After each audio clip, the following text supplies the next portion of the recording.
Awesome. And Victor, we do actually have one from one of the people on Zoom, John Wong. Do you support the repeal of the Hyde Amendment?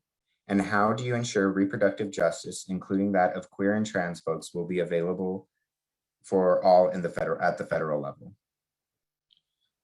John, I really appreciate that question. I was part of the group of women of color, of pregnant people, of community organization, of advocates who worked together to relaunch the Respect New Mexico Women campaign, to make it clear that a person's decision about whether or not to become a parent is a deeply personal decision that must remain between them and their provider. That's that's a belief that I've held throughout my entire life, something that is very personal to me. I serve as the national board chair of Catholics for Choice, where we serve as a reminder to individuals that it is part of the Catholic social justice teaching to support a person's right to have an abortion, and to make sure that that people understand that we support that right, not despite our faith, but because of it.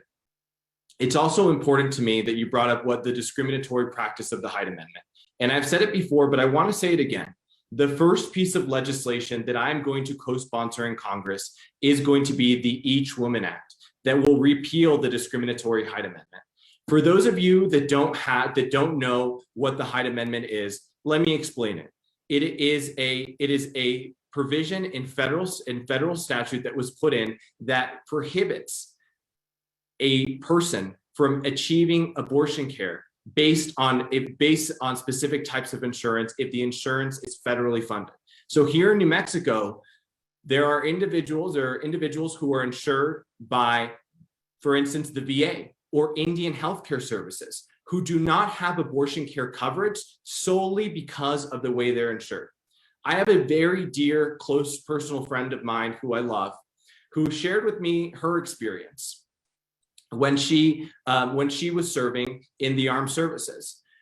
Someone who was a combat veteran went overseas, answered the call to serve our nation. But when she needed access to abortion care, she couldn't because of the way that she was insured. So what did she have to do? She had to go to a predatory lender, a payday lender, and take out a loan to pay for her medical procedure, for her abortion care.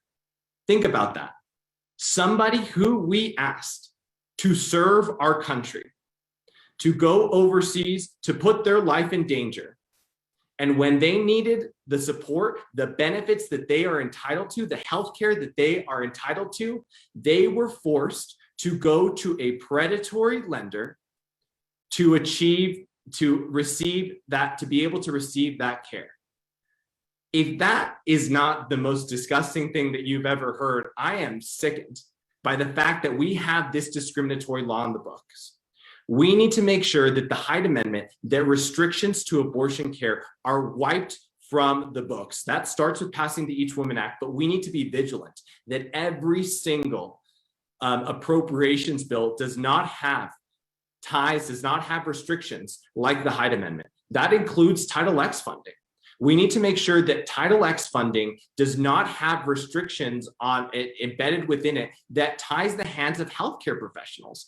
I'm very proud of the fact that I've been standing up at the state level against anti-abortion legislation, have had to help defeat anti-abortion legislation here in our state, many of which would have equated to bans on abortion, because that is again a decision that government has no role in interfering on.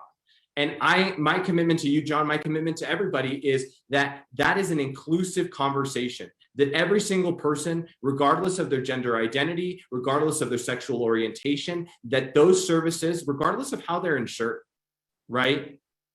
Regardless of whether or not they're struggling to make ends meet, that everybody have access to reproductive healthcare services, including abortion care.